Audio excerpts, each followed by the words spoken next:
So welcome everybody.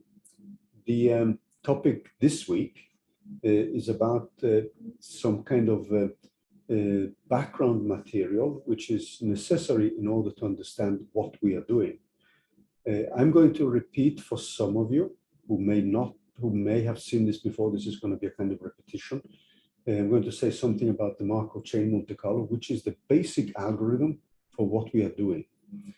And then the algorithm for accepting moves by a random walker is the so-called Metropolis-Hastings algorithm. So that's normally called a Metropolis sampling or Metropolis-Hastings sampling.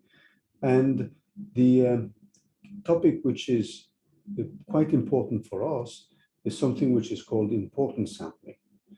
And this normally leads to a random walker which jumps according to some predefined probability. And we are going to derive this specific predefined probability. And that is going to give us a guided way by which the random walker will jump in our case, in configuration space.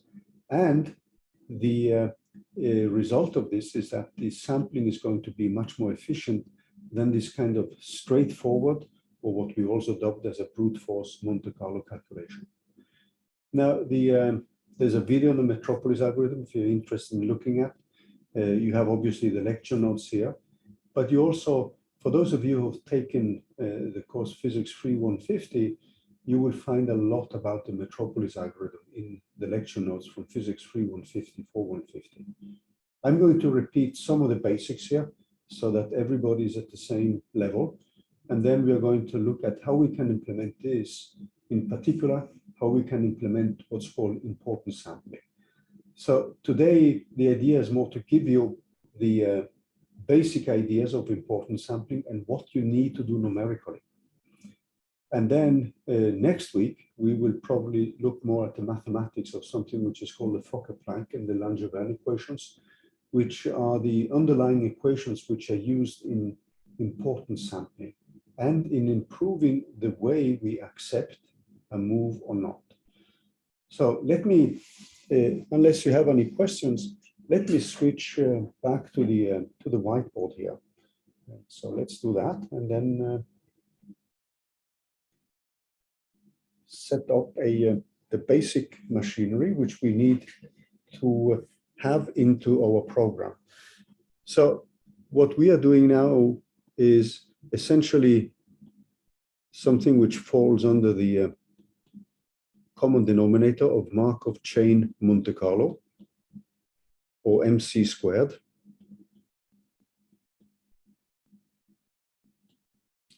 Now, this is often shortened to MC squared.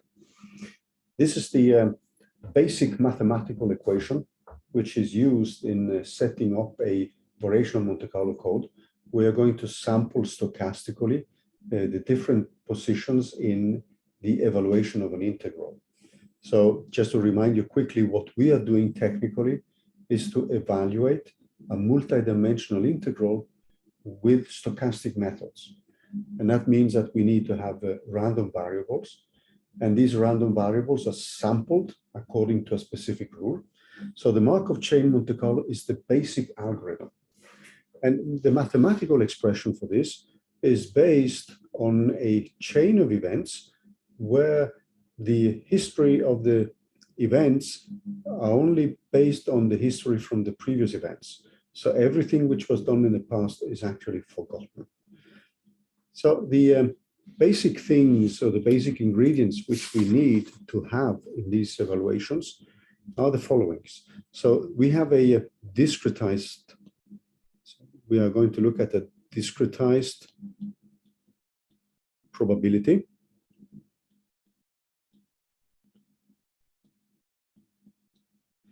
Of being in a specific state, in a given state, in a given state,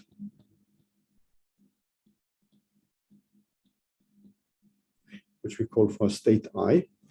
And this probability is something which we are going to label with a little w of I. And you can now think of this depending on some variable. we don't need to specify it, but you could think of this variable t as a time. So this could be a specific time step after this random walker has moved in space for some time. Now, I should also mention that the theory of Markov chains is intimately connected with the theory of Brownian motion. And you can derive the famous diffusion equation from Markov chains. There is a derivation of that in the lecture notes from Physics 3.150. And this is a very important statement, which we are going to use again and again and again. So diffusion as a physical process is linked with Markov chains. You can derive the diffusion equation from a Markov chain and vice versa. And this is going to give us some guidance also when we are going to improve the basic Metropolis sampling. So the Markov chain is the basic algorithm, and we would typically run the calculations with a given number of selections of samples, which you could think of as a random walker visiting different positions in space, or a collection of random walkers visiting positions in space. And then the collection of these positions which the random walkers have visited define then the variables which are needed to integrate a specific integral. So this probability is now the basic quantity. In our case, this probability is actually the quantum mechanical trial wave function. So in our case, this Wi of t goes over to a quantum mechanical probability, and we call this a p of t, which depends on the position of the different particles. So remember, this r is a collective parameter for all the positions of the different particles in different dimensions. And then we had a set of variational parameters. And this is our probability. And this is the trial wave function squared.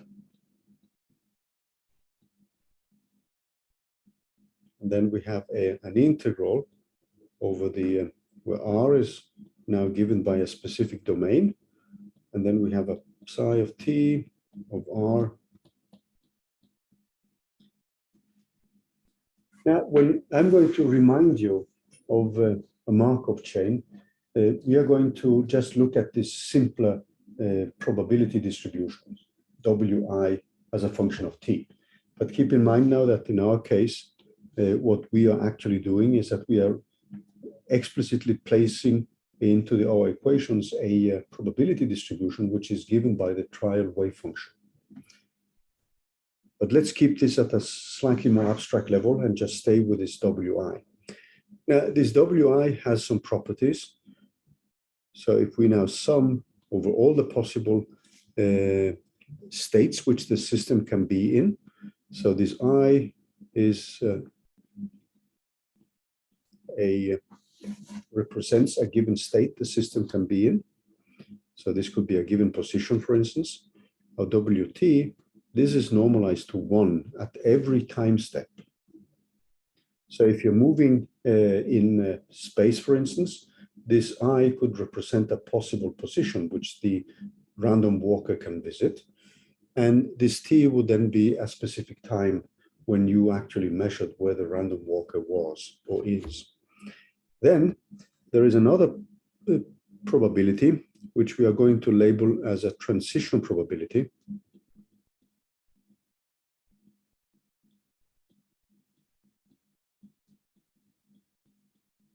And this is going to be an uppercase Wi. And this is now represented by us moving from a state j to a state I. And it is normally represented by a matrix. So this matrix would then be given by a Wij here. And these states, or this transition probability represents then obviously the transition probability for making a transition from a state j to a state I. A Markov chain is then defined as follows.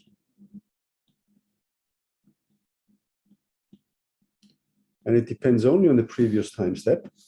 So the likelihood of being in a state I at the time t is then given by the sum over all the possible states the system can be in. So we are summing over these j's here. And this now contains a w, and I'm just going to write it like this to indicate that we are making a transition from a state j to a state I, with our system being in a state j at the time t minus 1. So that is a previous time step. So when we said that the Markov chain depends only on the previous time step, this is actually what is meant mathematically. So there is a transition probability which allows you to transit to a new state based on where you were before. So this is essentially the mathematical definition of a Markov chain. And this definition is extremely simple. It simply says that the probability of being in a specific final state is now given by transition probability, which we may be able to define or not. Now, I'm going to put some specific labels on these types of definitions which we have. So this is something which we normally know or have a model for. This is assumed to be known, or better, we have a model for it.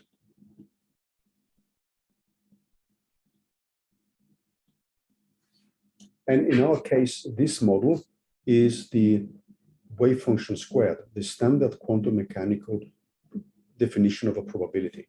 And in our case, we don't have the exact wave function, but we have a model for the wave function, which we call the trial wave functions. So we have a model for that transition that final probability. So we're normally going to call this for probability distribution function. Now, if we now look at this quantity which you see here, this is a quantity which often represents many complicated physical and chemical reactions.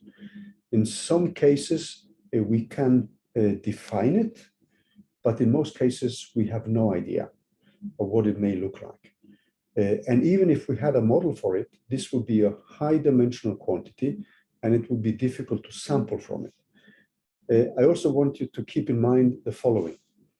If you look at the probability distribution which we have, which is given by this quantity here, we do have a model for it.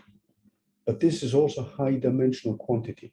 And one of the things which is going to create problems for us is the evaluation of the denominator, because this is a multidimensional integral, which is as difficult to solve computationally as it is to calculate the expectation values for the energies. Because in principle, this has an infinite set of positions you can be in, and it's a multidimensional integral. So one of the advantages of setting up this Markov chain machinery and setting up sampling rules like the Metropolis algorithm is that you actually don't need to evaluate the nasty object here, which is the denominator. So this is one of the quantities we actually don't want to evaluate. And we can actually get away with that by introducing the so-called Metropolis algorithm. But the Markov chain is the overarching algorithm which you are going to implement. And then the Metropolis algorithm is just a sampling rule, a rule which allows you to accept a suggested move or not. So normally the WI, the little w, is a quantity which we know how to model, even if it may be a high-dimensional object, as in our case, and it's not so easy to model from it. And again, an algorithm which comes to our rescue is actually the Metropolis algorithm, which can be tuned to specific cases so that you actually look, for instance, when we are going to simulate the movement of particles, we are going to look at us moving one particle at a time. And that is going to simplify considerably the calculations of the probabilities and their ratios, which enter this Metropolis algorithm. So for the big W, we don't have a model. So this is normally unknown. So clearly, when you watch these equations, you may ask yourself, how can we actually simulate anything at all? Now, this W, if we look at this as a matrix, which is the common approach, since we are discretizing our variable, in principle, this is an infinite dimensional matrix, but we always end up with a finite number of steps. So this W is actually a matrix, and it's also normalized. So W is a stochastic, it's normally what we call is a stochastic matrix.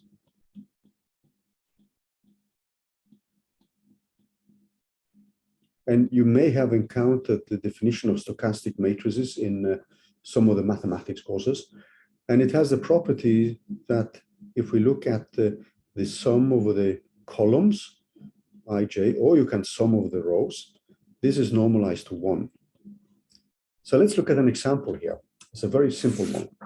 So one of these cases we could look at is an initial vector, wt of I at t equals 0. And we could simply say that this is given by a simple column vector with 1, 0, 0, 0. So this is a 1 times 4 vector. And it has, you could think of now of each of these boxes here as representing some probability. So this could be the probability for doing something, and you have 4 possibilities. This would represent your state, and you initialize your system with one of these events. So every slot here represents a specific event. And then you can make a move now to another state. And that is, this move is done by multiplying this specific initial distribution with the transition probability. And this matrix, just as an example here, we could now set it up 1/4, 2 divided by 4, 0, 1 divided by 4. And then we have 1 divided by 9. This is just an example which I made up. 2 divided by 9. But this matrix has some specific properties which are very important for us. And this deals with the features of a so-called stochastic matrix. Now, if you look at everything here, what you will see is that the column elements, they sum up to 1. So if you sum up here, you will see that all the column elements give us 1. The initial vector is also normalized. So that means that if I now make one time step, so I get a new vector, wi of t equal 1. So we have made one time step. This is actually equal to this matrix multiplied with the initial vector, which we had v of I at t equals 0. So I'm just going to drop the subscript I here. So I'm just looking at the system. Now, when I've multiplied this initial vector with the transition probability, and in this specific case, what we get then is a changed vector. So now there's a probability of 25% of being in the first state, 50% of being in the second, and then 0 in being in the third state, and 1/4 from being in the fourth state. Now, what you could do now is to keep iterating this one. And what you will see is that when you have done this many times at t equal to infinity, this has converged towards a state. And this state is now something which we are going to call the steady states. And this is going to have a 2.44 something. It's going to have a 0.3196. It's going to have another 0.057. And then there's a final one, which is a 3.79 here. So this is the final state when this process has basically converged. Now, there's an important property here, and that is that the max eigenvalue of this matrix, W,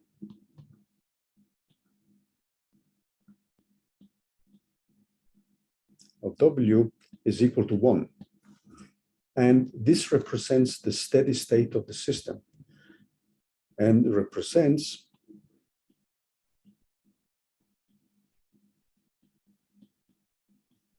the so-called steady state.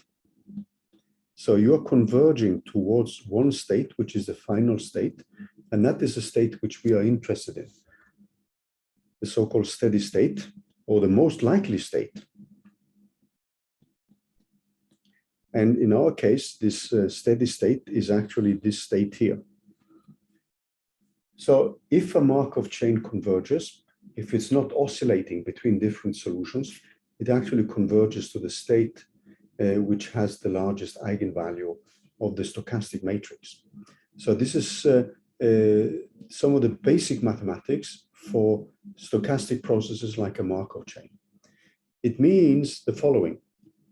What it means is that since now, so basically a Markov chain is a process where I'm now writing this in terms of a vector as time t, which is equal to this matrix W times the state at the t minus 1, the previous time step. But in the limit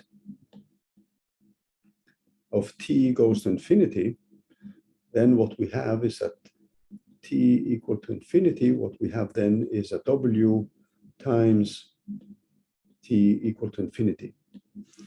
And you see now that this is an eigenvalue problem where the eigenvalue is equal to 1. So if you look at this equation here, this is an eigenvalue problem.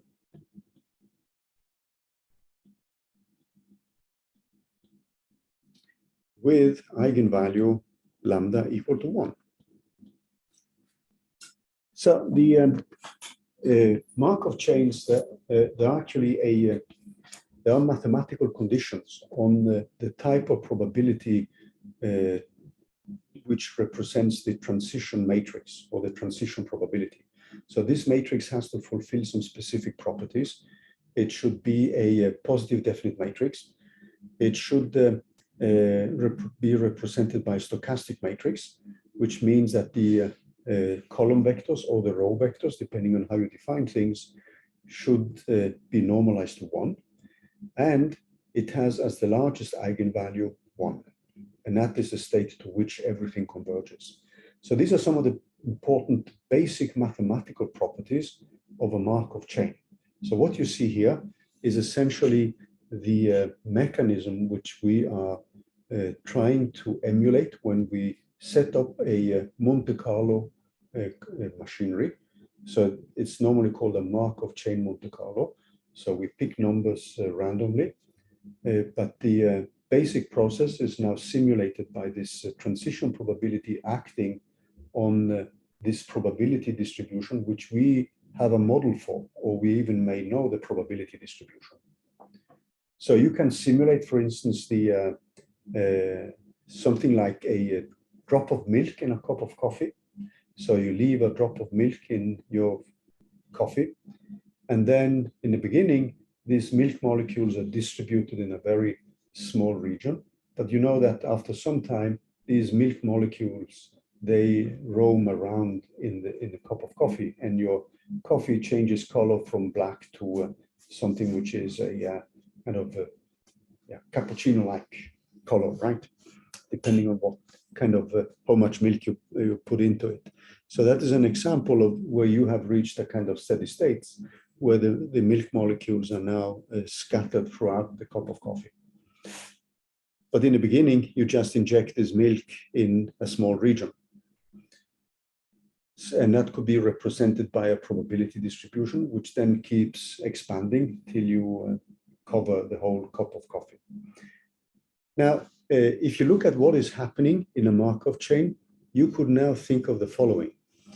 So since the matrix, this transition probability is the same all the time, what you would have then, if we now take this vector WT, you could think of this matrix being applied t times on what we call the initial state, t equals 0.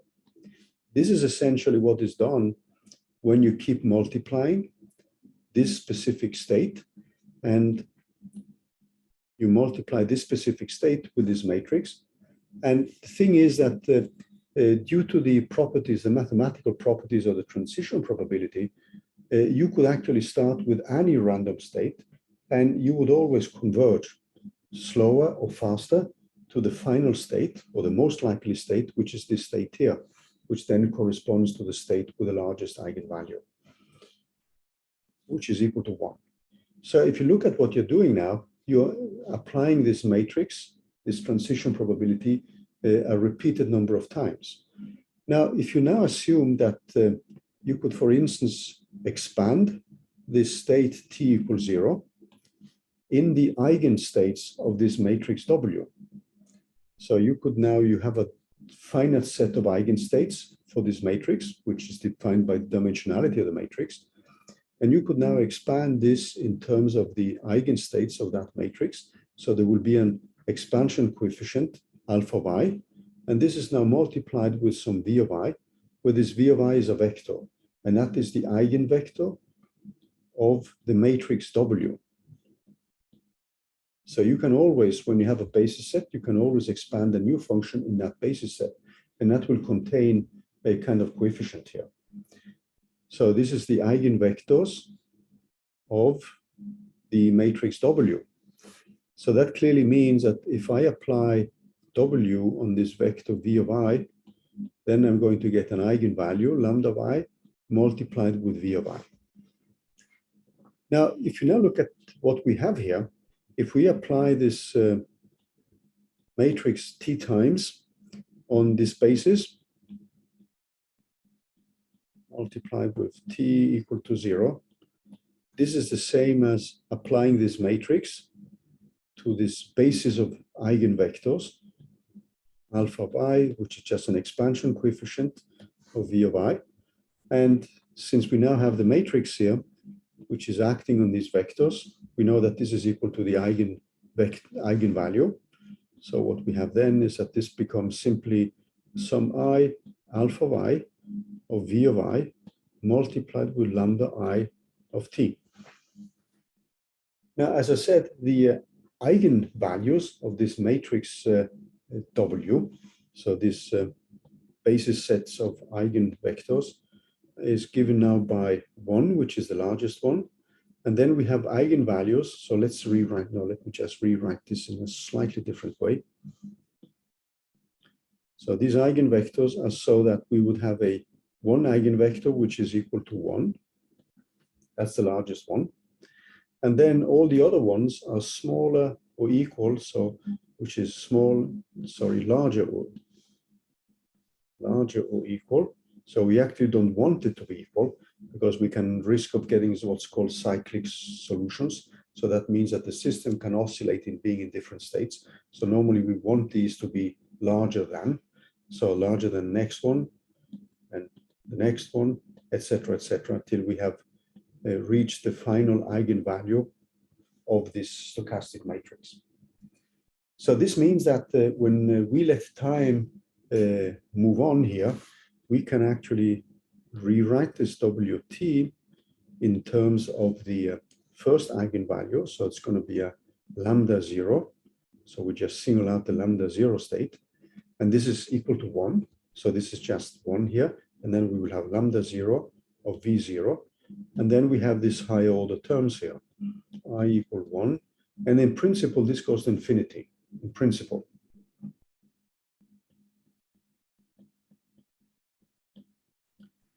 So in the limit of t goes to infinity, then this WT becomes equal to lambda 0, which is equal to 1. So we don't need to write it. So this is alpha 0, V of 0, since this is equal to 1 here. And this shows you that the system converges to this state, which is seen as the most likely state of the system. So a Markov chain has some very important mathematical properties, which we can use in modeling a specific physical system. Now, when we want to apply this, what we typically end up is what we call a Markov chain Monte Carlo.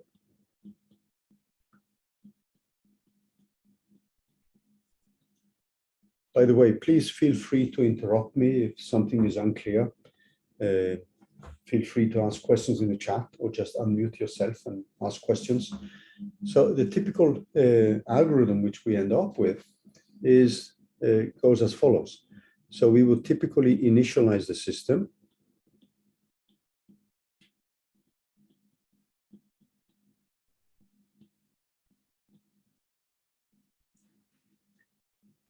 The way we initialize this system, which you see here, is given by this initial vector with ones and zeros. That's just one way to initialize the system. And here we have an explicit stochastic matrix. So the matrix is known. In general, this quantity is unknown. We don't know this quantity. So what we would do then is typically to initialize the system. So we would find, in our case, is to find initial positions for all the particles.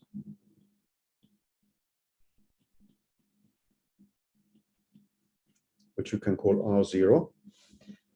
We need to initialize variables like the energy squared. These are the expectation values which we need to set up. And these are would clearly then depend on the type of problem which we're looking at. But the most important thing is to initialize the system. And then you need to define the number of Monte Carlo cycles. So these are the number of attempted moves. So let's call this the number of attempted moves.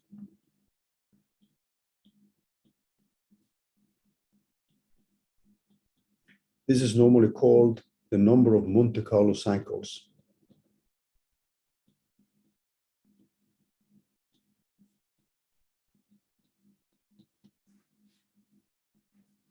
So with these kind of basic definitions, you have initialized the system.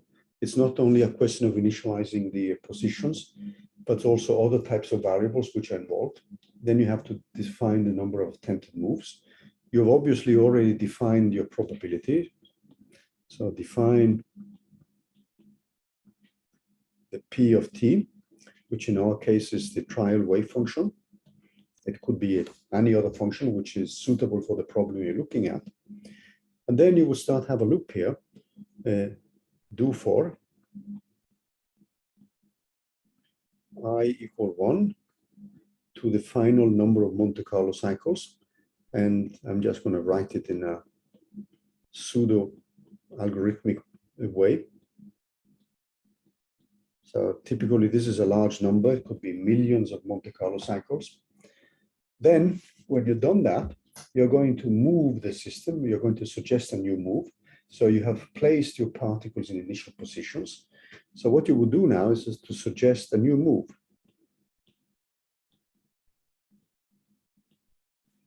A new position. If you look at the problem we set up before with this transition probability, what that means simply is that if you look at the what we did here, we have a well-known transition probability. And that means that we can actually apply this matrix again and again and again. So the new move now consists in us simply multiplying the original probability with the transition probability. And then we get the new position. And then we can move on till we have reached the final steady state and the system doesn't move away from that state. So in our case, since we don't have the transition probability, we actually need to find a way by which we can accept the new move. In the previous example, the new move was accepted immediately. We just multiplied the transition probability with the probability which the system was in. So we need to suggest a new position. So that's the first thing you need to do. And the typical way you would do that is to have a vector R, which is some R0 plus some random number. And I'm going to write this an RNG. This is the random number you're suggesting, multiplied with some step size. And this step size is a quantity which we have to tune. So this leads normally to what is called the, as a sampling rule, what we normally call the straightforward or brute force Metropolis algorithm. So we suggest a new move. So we would pick a random number, and this is normally done by a uniform distribution. This is a standard way. And typically, since you want to have numbers between numbers which take negative values and positive values, you would normally scale this random numbers so that you could take values from -0.5 to +0.5. So the uniform distribution produces by default numbers between 0 and 1, but you can always do a change of variables to -0.5 to +0.5. And then you would multiply this with a step size, which tells you how much you jump in space. So just to give you an example here, and this is why this step size becomes an important variable. So suppose now that you want to integrate this function here. So you have something like a probability, a p of x, multiplied with some quantity. Suppose we want to integrate x here, of d of x. And the function which defines your probability is this. This is your p of x. And you're integrating from x minus infinity to plus infinity. And you want to calculate the mean value. Now, you know now if you're jumping here in this space, depending on your step size, so you could be here. So since this is a one-dimensional case, R0, the vector becomes simply x0. So you could initialize the system and place yourself here. Now you would pick a random number. So this means that x1, the first step, would be this x0. And now you pick a random number, which is generated by the uniform distribution. And that would give you a number. So the RNG, which you pick from a uniform distribution, is defined between 0 and 1. So let's call this number for little r. This is our random number. So the way you would do this now is to simply have r minus 0.5, something like this, and then you multiply it with a step size. This is the simplest possible way you can now jump into space. And you see now that if r is smaller than 0.5, this is going to give you a negative number. If r is larger than 0.5, it's going to give you a positive number. So that means that you can jump left and right here. This is just a typical way by which you can map your uniform distribution. When you get to more complicated distributions like a Gaussian, you can map this R into a Gaussian distribution. But the basic random number generator has an algorithm which is based on the uniform distribution, and it produces by default numbers between 0 and 1. And then you have to map them over to other distributions here. So what happens now is that you could make this step size a little bit too large. So suppose this is large. That means that you would be jumping, suppose you jump out here, and this is your x1. Now, clearly, that gives you a probability which is equal to 0. And it means that when you now do this many, many times, you would have many zeros which enter the evaluation of your integral. So your integral is actually sampled by finding positions and then simply take the average of all the values you have accumulated. So if you have a very large step size, then clearly you would end up with many, many inputs to the integral, which are 0. So you're wasting CPU cycles. So this would be an example of a too large step.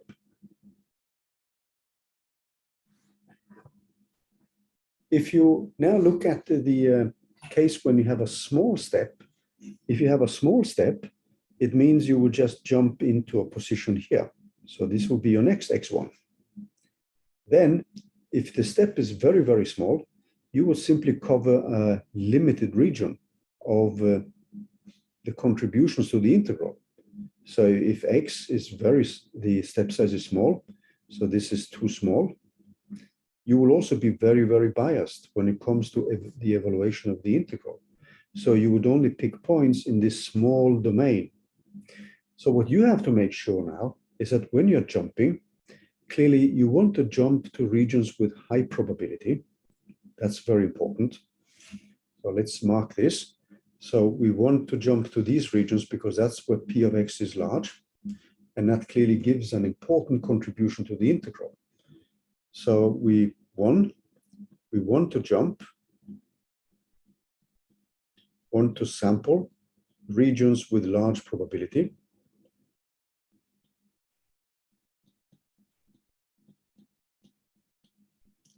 With large P of X, because we know that that is going to give a very important contribution to the integral.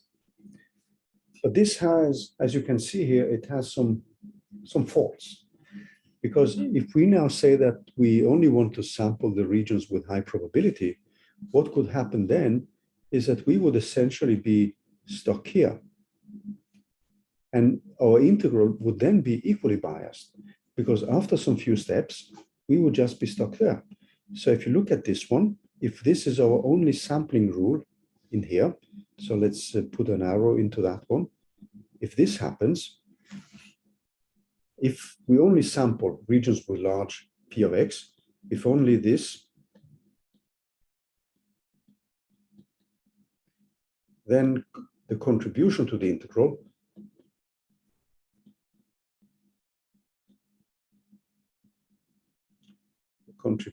to this specific integral I equal to P of X d of X multiplied with X will be extremely biased by some few values. We would just be keep calculating values where P of X is large. So we would essentially pick contribution from this point here. That means that we have to change this recipe. So we have also to allow jumping into regions with lower probability.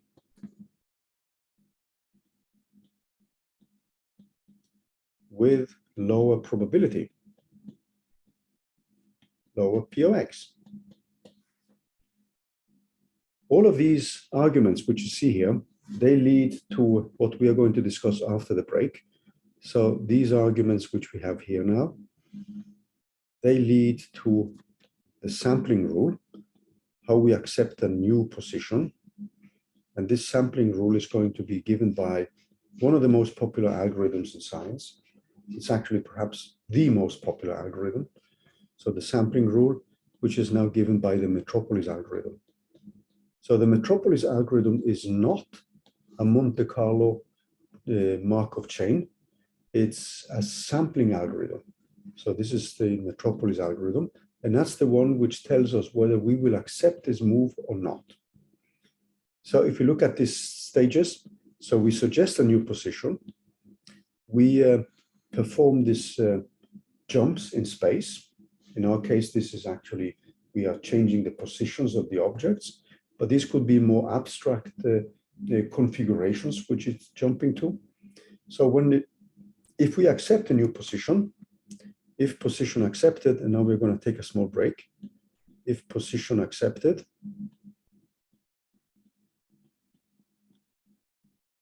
then update variables.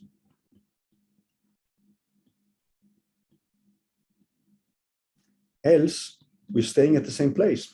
And that's also measurement. So that means that if we are calculating the energy, we're actually calculating, or we are updating the contribution to the integral with the same value as the one we had previously. Else, stay same place. Stay in same place. Previous value is equal to the new value. So that applies to the position, and it applies also to the expectation values you want to evaluate. And then you have the end loop. And then at the end, you update averages. This is the essence of a Markov Monte Carlo chain, Markov chain Monte Carlo algorithm. And inside there is a sampling rule, which tells you whether you're going to accept or reject a suggested move. And that the way you do that is what we are basically going to discuss now after the break. We're going to present the basic Metropolis algorithm, but we need also to present improvements to the Metropolis algorithm, because the recipe which I gave you here with this step size means that we, in a way, we have an ad hoc parameter which is tuned to the system. So we accept or reject a move according to the step size. And this is normally something you need to fine tune. So the question is, can we do something more intelligent? And that leads to important sampling. So we are sampling important points. That's the name, important sampling. And we are going to use a modification of the Metropolis algorithm, which is called the Metropolis-Hastings algorithm. But the original Metropolis algorithm was suggested more like this, with some simple jumping around in space, where you fine-tune a parameter.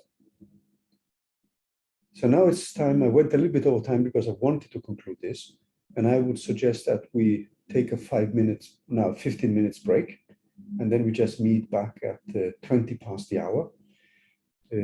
I'm going to pause the recording here.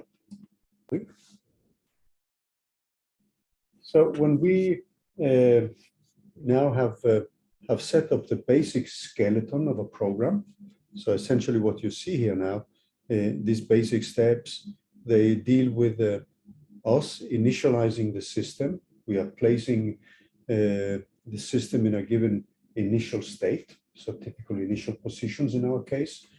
And then we need to define the number of attempted moves, so the number of samples which we want to do. So we are sampling, in this specific case, our coordinate space. And then with the probability distribution we have and the quantities we want to calculate, like the local energy, we will then run through the number of samples. We normally also call this for number of Monte Carlo cycles. So there are many different names: Monte Carlo samples, Monte Carlo cycles. I'm going to use this kind of naming interchangeably. Then you suggest a new position, and this is the delicate part, because you would like to suggest a new position with some knowledge about the system.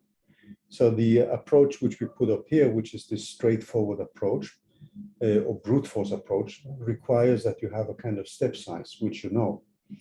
And then, based on that, the new position, you want then to decide whether you will accept it or not. And since we are moving in a space guided by a certain distribution, we clearly would avoid being stuck in one position, either because the jumping is too large, too small, or we are jumping in and out and sampling results which may be zero. And we will also not be biased in the sense that we end up where we only have high probability. We also want to sample regions with low probability. And that means that we have to find a sampling rule which allows us, if we can sample an infinite number of steps, then we should be able to cover all possible paths a random walker can take in space, or in a more abstract space, which could be a set of configurations or spin arrangements or whatever kind of system you're looking at. In our case, it's pretty straightforward because we are letting our electrons or particles to jump in plane coordinate space. We are not going to let them jump in spin space. We're not going to have flips of spins, because the Hamiltonians we are going to look at, they are spin independent. So the spin degrees of freedom is something which we don't need to take into account in project number 1. So if you have an interaction which depends on the spin degrees of freedom, that means you will also have to sample over spins. So the way we have set up the problem, we avoid that case. Now, the sampling rule, and that is the important part now. And that's the sampling rule which we are going to use is the Metropolis-Hastings algorithm. So that's the Metropolis-Hastings algorithm.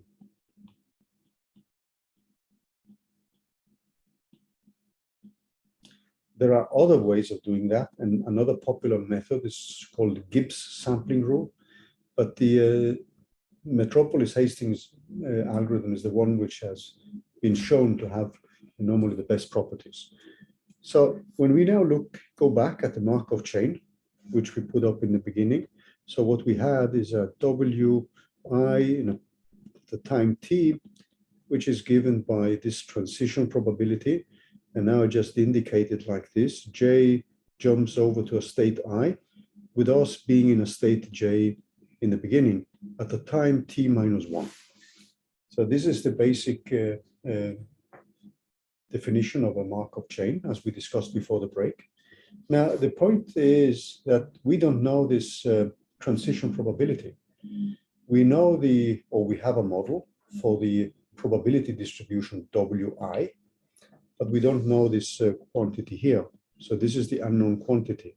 And since this is an unknown quantity, in a certain way, we are just free to model it as we want. So a typical way to model this quantity is to let this J go to I, be given by something which we define as a transition probability to I, and then something we define as an acceptance probability. So what we are saying now is that suppose now you are in a given state, then there is a probability for making a transition. So let's call this probability for making the transition. But even if we have such a probability, it doesn't need to mean that we accept it. So that's why we multiply this with a quantity which we normally call the acceptance probability. So keep in mind now that we don't know W. So it sounds almost as an mission impossible, because we have a quantity which represents complicated physical, chemical, biological processes. We have, in principle, no idea what it may look like. And even if we could calculate it, if we're looking at the electromagnetic transitions in atoms, we would have an infinity of such transitions. And the calculation of many of these transitions becomes very, very CPU intensive. So even if we know the mathematical expression for it, it may be almost impossible to simulate with it, because it would be extremely time consuming. So what we say then is that we know that there is a transition probability for making a transition from one quantum mechanical state to another one. And then we say that there is a probability for accepting. So this is normally called the acceptance probability.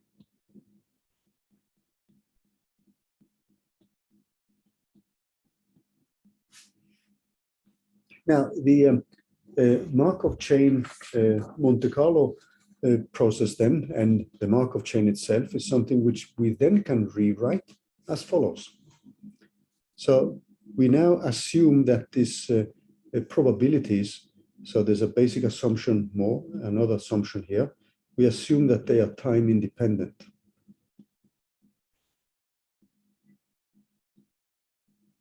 You can obviously complicate life, and this is something you can do, but let's just assume that for the derivation now. So what we have is a new state at that state t, which is now given by this transition probability. So we have the old probability, so J at the t minus 1. And this is now multiplied with this matrix, and I'm just going to use a shorthand, J to I, and then A of J to I. But then what I'm also adding here is the probability for actually being in a state I, and then going back from a state I to a state J. So what I'm doing now is actually to add a 0 here, because what I have now is that this is now multiplied with, so let me just change this a little bit, of 1 minus, and then I have A of I going to J here. So if you look at what I have here, this is essentially the probability for rejecting the move from I to J. Now, this is just a simple rewrite of the same equation which we had. So this is a t minus 1 here. This is just a simple rewrite of the previous equations. And what we also should keep in mind is that when I sum these probabilities if I sum the column elements. So if I look now at the probability of, let me just say this one. So this will be the column n ti to j. This is normalized to 1. And if we now insert that one in the expressions which we have here, you see that there is a term here which runs like tij, this term here, multiplied with 1. So we can actually use this normalization condition on the column elements of these transition probabilities. And then we can rewrite, so using this expression here, we can then rewrite what we have in terms of a wi of t minus 1, which is something which comes from this term multiplied with that term, but then summed over j here. So wi here is independent of j. And then we get plus a sum over j. And now I have a wj of t minus 1, the previous time step. And then I have my t, j goes to I, a of j goes to I. And this becomes minus wi of t minus 1. And then I have a ti goes to j. And then an ai goes to j, like this. And then I can reshuffle this to this term which we have here. We just move that to the other side. So I get a wi of t minus a wi of t minus 1, which is simply equal to this j. And now I'm getting lazy here. So I'm just taking the whole expression here and just put it in here. Now, the thing now is that in the limit, when t goes to infinity, then what happens is that wi of t becomes equal to wi of t minus 1. And it means also that wi of t becomes simply wi. So we say that it becomes time independent because we have reached the most likely state. So time independent, and we have reached independent, and we have reached the most likely state of the system. So if we take this time limit, what we get then is the following. So the left-hand side is 0. So we get 0 is equal to the sum over the probabilities, wj. And now I'm taking away the time dependence because I am assuming now that we have reached the most likely state. And then there is something which becomes much, much simpler for us. So j to I of a of j to I minus wi of t I to j of a I goes over to j here. Now, in the slides, if you take a look at the slides there, you will see that there are some mathematical properties of the matrices which have to be fulfilled. And I invite you to take a look at these mathematical properties. Now, what you end up with then is the following. So you have j, and then I have a wj of tj, these unknown probabilities of aj goes over to I, and this has to be equal to a sum over j of wi of ti goes to j, and ai goes to j here. Now, normally, this equation here, you can actually show mathematically that you can fulfill this equation, but fulfilling this equation does not mean that you can avoid so-called cyclic solutions.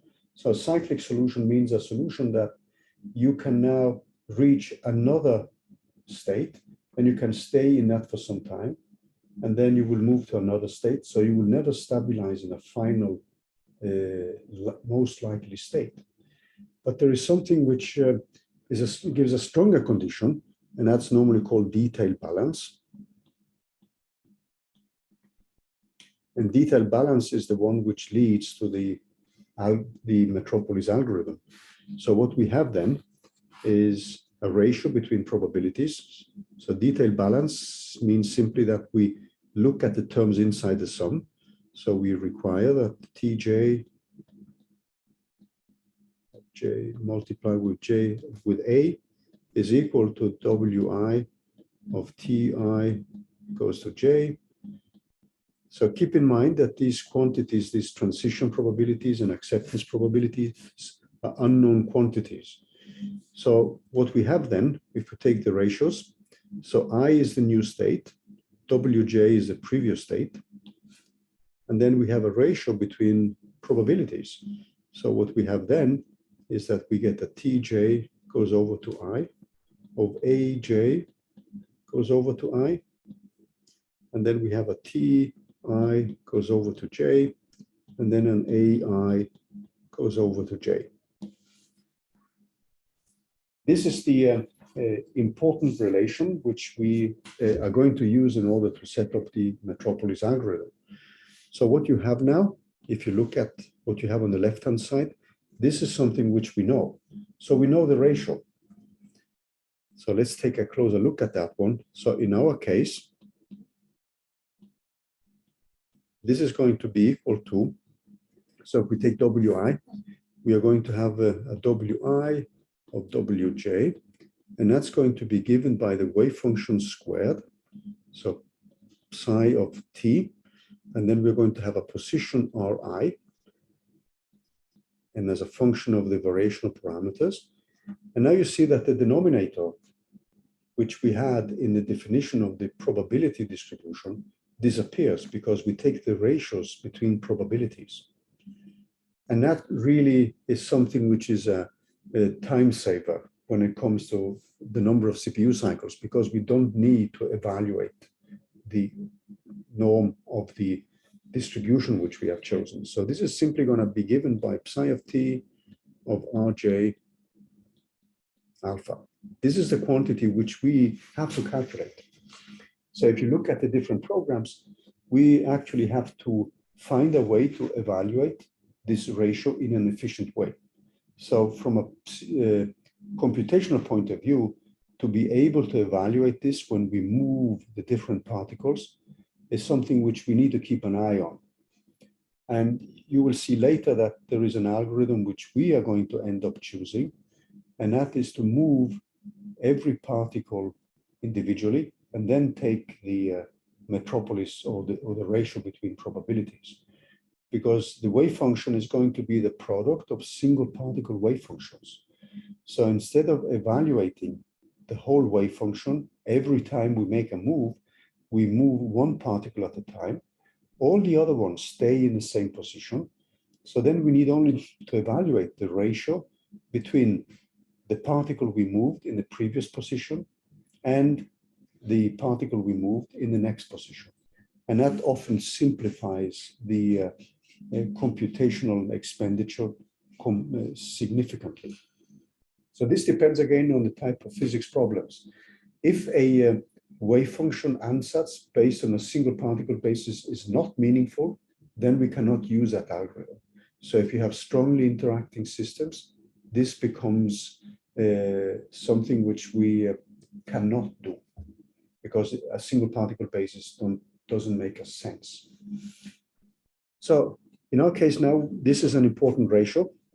And what you see is that this ratio here is going to be given by something which we don't know.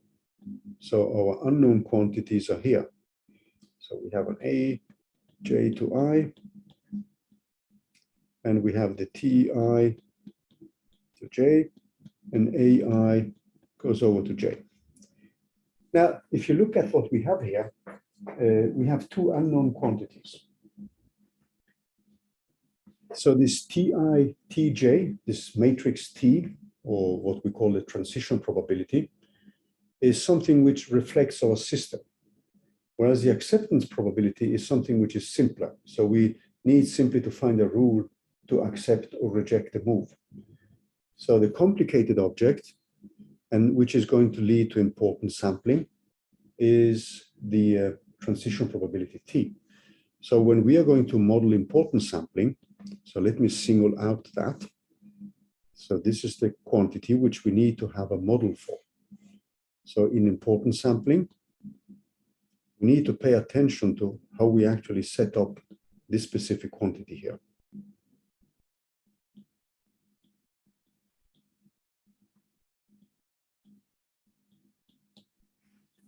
And we are going to replace that with something which we call the quantum force. And this is based on the solution of the diffusion equation, which we are going to discuss in some few moments here. But now we're mainly going to look at the Metropolis algorithm itself. So if you look at the equations which we have here, this equation here, when we have found the sampling rule, this is normally something which is called the Metropolis-Hastings method or sampling rule.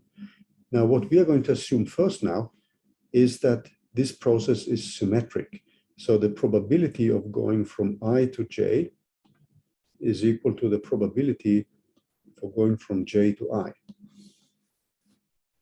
So this means that in our case, what we have then is that Wi divided by Wj is now given by simply this acceptance ratio of Aj to I and Ai to J.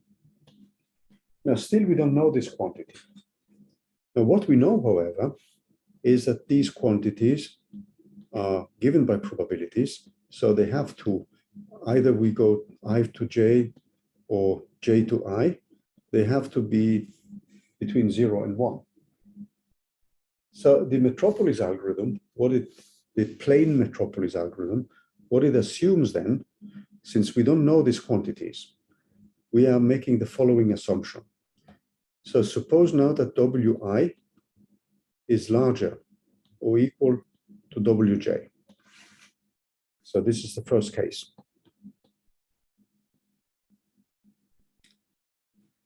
If you now go back to what we discussed before the break, suppose we are integrating this, or we are calculating the expectation value of x, and this goes from minus infinity to plus infinity, and our probability looks like this. It's a Gaussian centered around 0. So this is our P of x. So that means that we are calculating now a ratio of Pxi divided by Pxj. This is essentially what we are setting up. And we are now assuming that we move to a region with higher probability. And when we are sampling this into the contribution to the integral, then clearly we would like to have these contributions with us. So moving to higher probability is a move which we would accept. So if we now are here, this is our xj, the previous value, and then we make a move here. So we are now moving to a region with higher probability. So what we would say then is that P, in this specific case, if the probabilities are larger, if Wi larger or equal than Wj, accept move.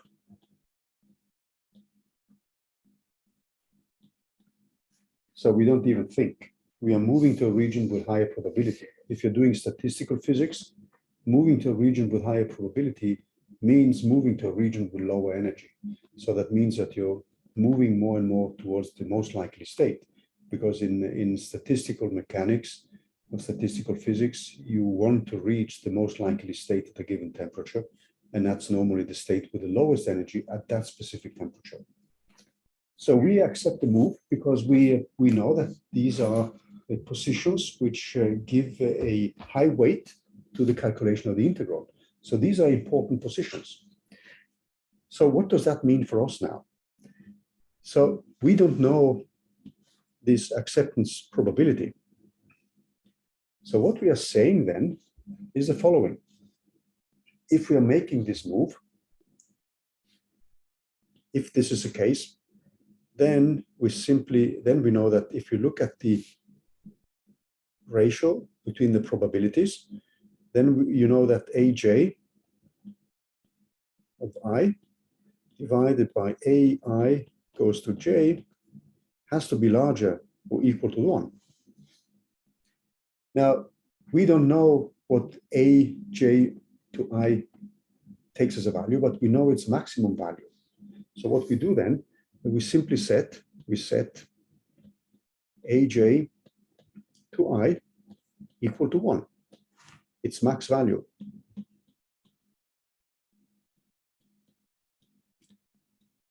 You could put it to another value, but that would give a less efficient sampling.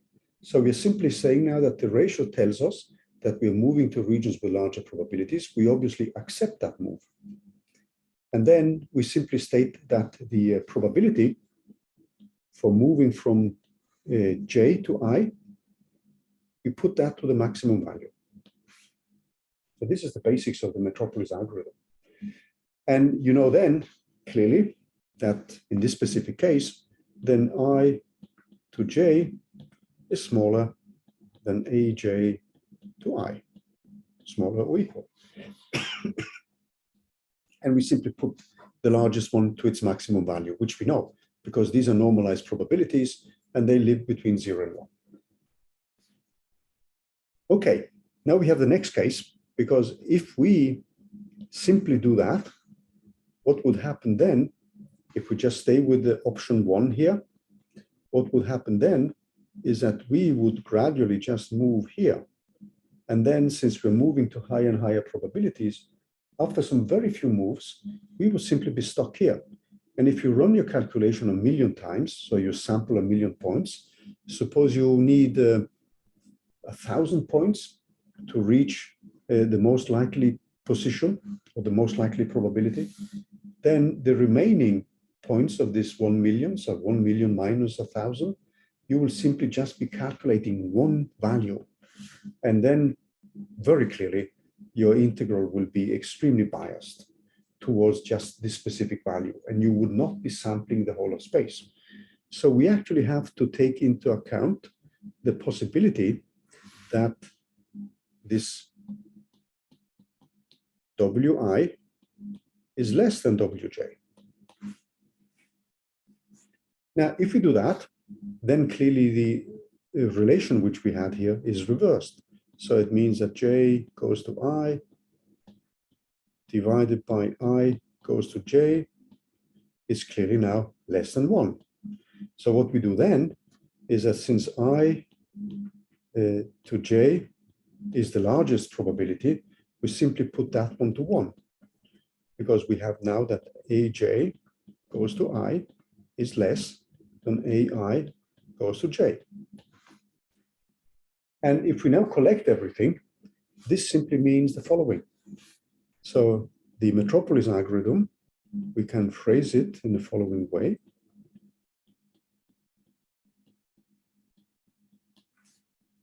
So these algorithms are very, how to say, simple, and that's why they're popular. They work well. You can show mathematically that they obey this condition for detailed balance.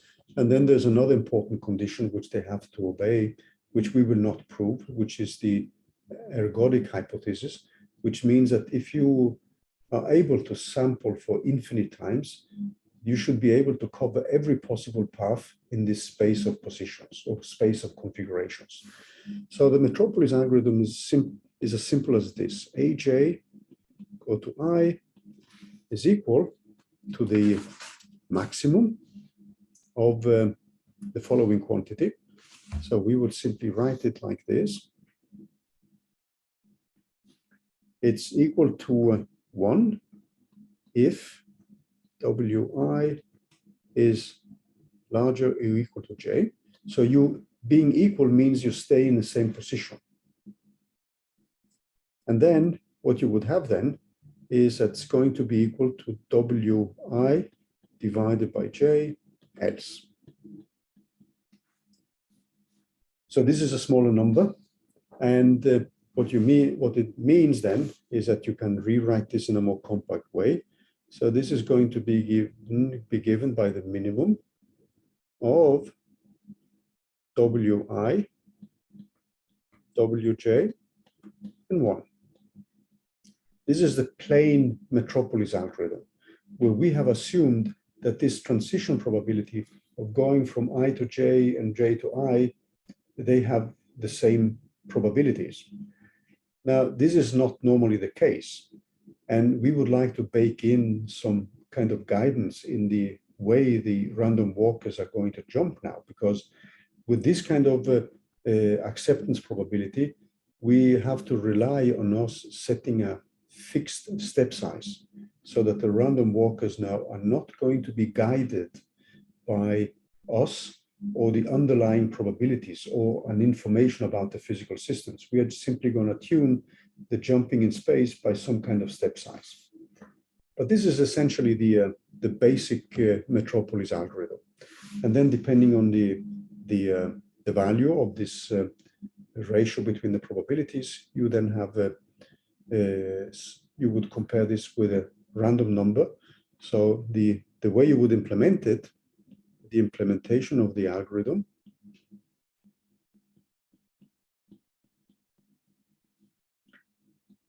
so you need to calculate Wj, which in our case is given by the trial wave functions Rj. So this is the previous position. And then you need to calculate Wi, which is the trial wave function in the new position.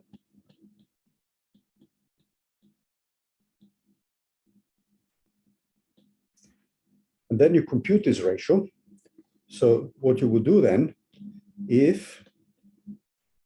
and you compute a random number, if R, this is a random number,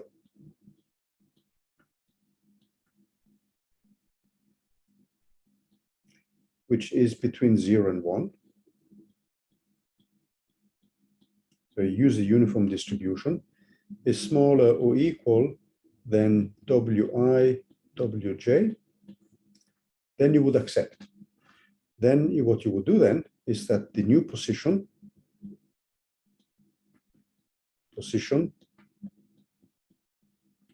is Ri. You would then update the quantities you want to calculate, update expectation values.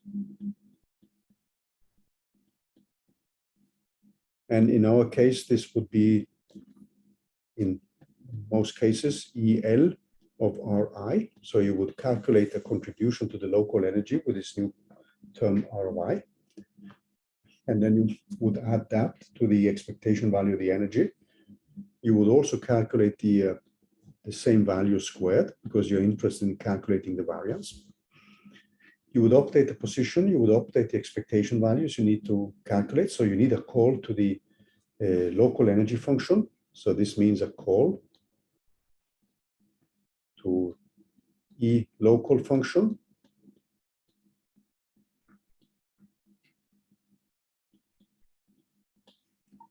Then, if not, else,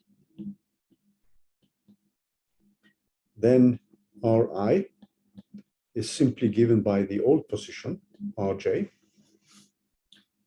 And then what you need then is also to add EL of Rj.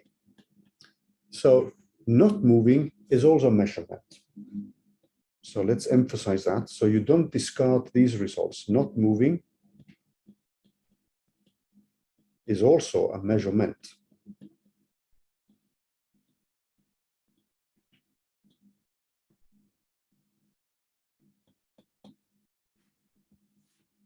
This is the way now, if we go back to the basic Monte Carlo machinery, so that's the basic algorithm, the Monte Carlo machinery, the loop over all the possible configurations which you need to evaluate an integral, in our case. And then inside the main algorithm, you have a sampling algorithm. And this is a sampling algorithm which now allows you to sample points. You could actually have used a Gibbs sampling if you wanted, and just accept all the moves. But then you would be wasting cycles in positions where the distribution is not very relevant, or it's actually zero. So with this algorithm, you're actually implementing more efficiently the sampling of the relevant positions. So you want to move to regions with high probability, because that's where you have an important weight to the integral. But you need also to sample regions with lower probabilities, because else you would be extremely biased in your evaluation of an integral. So I hope this example serves to illustrate why we need this splitting in accepting immediately a move to higher probability, and also accounting for the possibility to move to regions with lower probability. And the Metropolis algorithm simply uses the properties of these probabilities, that if you accept a move, you put this acceptance ratio equal to 1. That, and which is also the largest value you can move into. Now, we can now modify this algorithm. So if we look back a little bit, we now assumed that this ratio is a ratio where we didn't need to include the transition probability. So if we now want to include that one, then we end up with a Metropolis-Hastings algorithm, and we need then a model for this transition probability. So let's now modify this. So what you saw now is this simple Metropolis, but the Metropolis-Hastings has a new acceptance rate. So this is now given by an A of j to I, which is going to be given by the minimum. And in this case now we have the final state Wi divided by Wj. But now we have to be a little bit careful, because we are going to have the probability here. And if you now go back again to the equations, which we had originally when we did not assume anything here, you see now that I need a Ti to j and a Tj to I. So what I'm going to need now is to find a model for this transition probability, Ti to j, divided by Tj to I, and 1. So now we need a model for this quantity here. Ti goes over to j. And what is normally done here is actually to use the link between Markov chains and diffusion theory. So we would use then, and we're going to look at more of the mathematics next week, use link between diffusion equation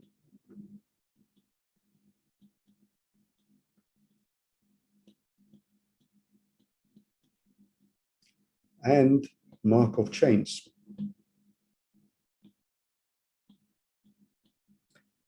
So some of you may have solved the diffusion equation analytically using something which is called the Green's function. And this is the kind of mathematical background which I'm going to give you next week.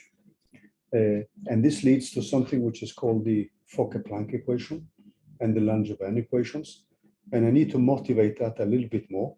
But what I wanted to do now is simply to give you the basic mathematical elements which we need to actually program. So if you go back to the lecture slides, so I wanted to give you some of the basics of the Metropolis algorithm today. There are some mathematical properties of the algorithm. You can look at that. But what I wanted to do now is to say something about the equations which you need to think of when you now want to improve upon the standard Metropolis algorithm. So we will cover this in more depth next week. But if you look at the slides, you can take a kind of overarching point of view and simply say that, okay, these are the things you need to plug in into the equations. And this is very much based on modification of the diffusion equation. So in statistical physics and transport theory, which unfortunately many of you probably never have studied, there's something which is called the Fokker-Planck equation. So if somebody is doing fluid mechanics, you will probably encounter this equation. And in that case, you have a probability distribution, P. There's a diffusion constant. The first term is just the standard diffusion term, which relates to the kinetic energy. But then you could think of this object moving in a field. Now, the advantage of the Fokker-Planck equation is that this can actually be solved analytically. And that's why this is an interesting thing, because this analytical solution can then be used to define a transition probability. So we will say more about this next week. The thing which becomes interesting for us is actually something which is called the quantum force. And we are going to look at this in more detail. But we can then define this term in the Fokker-Planck equation, which is given by the derivative, the gradient of the trial wave function divided by the trial wave function. So we need this gradient anyway when we are calculating the kinetic energy, because the kinetic energy is just a second derivative of the trial wave function. And you can then show that this term can be given by that. It means that you can define a transition probability. So what I'm doing now is simply to throw these equations at you. And then you can define a transition probability where now the acceptance ratio is given by the transition probability from going from X to Y and Y to X in terms of the solution of the Fokker-Planck equation. And this is going to be guided by the trial wave function. So it means that we replace this simple step size with a guided stepping in the configuration space, which is guided by the way the trial wave function looks like.